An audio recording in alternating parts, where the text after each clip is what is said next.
possibility to approach them.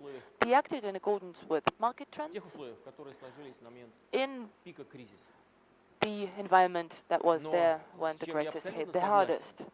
But the point I share is that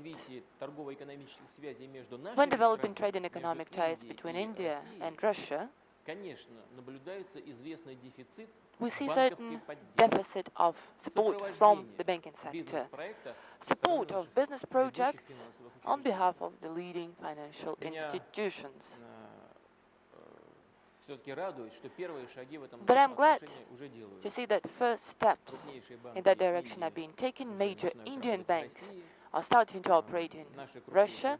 Russian major banks are starting to work in India. For instance, Nashtor Bank has already opened its office, its branch in India. It's turned into a commercial financial institution. Nashekonom Bank is now finding partners in India. Financial institutions of the two countries are now signing relevant documents that will lay the foundation, the legal foundation, the basis for the joint work in that area. And the Russian government, just like the Indian government, I'm convinced, will support this process. And I fully believe that there is need for support and intensification. That is something that is lacking, but we'll give special attention to that in the near future.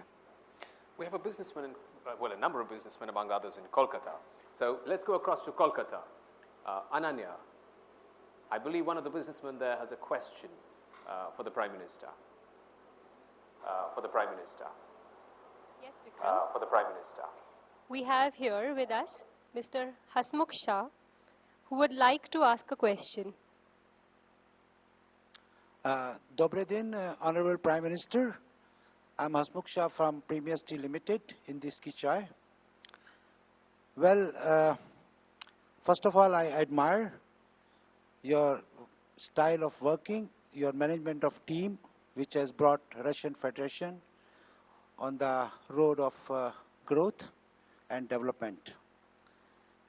My question is that do you encourage the investment by the Indian entrepreneurs in Russia? And if so, how you will react if we say that at the ground level there are some problems which are faced by the Indian exporters, where the tea samples are not reaching to the buyers and stopped by the custom officials? Thank you very much, sir. So he's talking of the strict custom laws and even samples getting confiscated. How can that be resolved, Prime Minister? You just highlighted a very specific example. And in order to give a full answer to your question, I need to look into details of your business operation in Russia. I need to know details of the specific problem your company came across, but I can promise you straight away that we'll give special attention to that matter. I've taken note of your point. We'll try to understand what is really happening, although it will not be an eye-opening to anyone that administrative problems, including at customs, happen at many countries, and Russia is no exception. But we know that we have many problems of this kind. What can be done to reduce the amount of such problems, not only towards Indian tea, but other goods originating not just from India, but from other traditional partner countries? First and foremost, we are planning to move customs checkpoints from central parts of Russia to border points. This is a whole program that will require certain financial resources and time. But this is not the major point. What's most important is that we need to switch to new, modern ways of bringing goods to the customs trade throughout the Russian Federation. I'm referring to such modern technical means that would reduce possibility of some officials to break the law and would make them, on the contrary,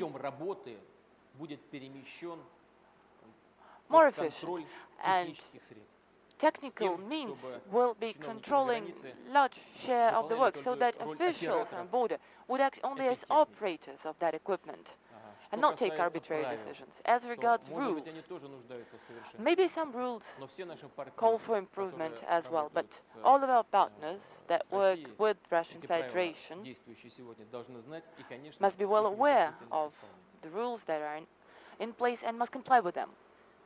Prime Minister, I believe you are a tea drinker yourself. Do you prefer green tea or black tea? Black tea, so that's predominantly Indian tea. Well, in my family we had a tradition of tea drinking.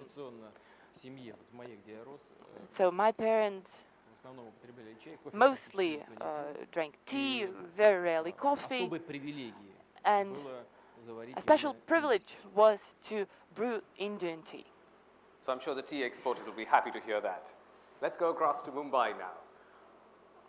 Aditi, I believe there is somebody there who has an important question on business and investment. Can we have that question, Aditi? Yes, Vikram. We have Mr. Nand Khemka, Chairperson Sun Group, and he has a question for Mr. Prime Minister. Very warm welcome to you, Mr. Prime Minister. I have been working with Russia since 1958, and our company Sun Group over the last 17 years has actively invested in sectors such as food and beverage, oil and gas, and mining. In the social sphere, we are proud that we helped start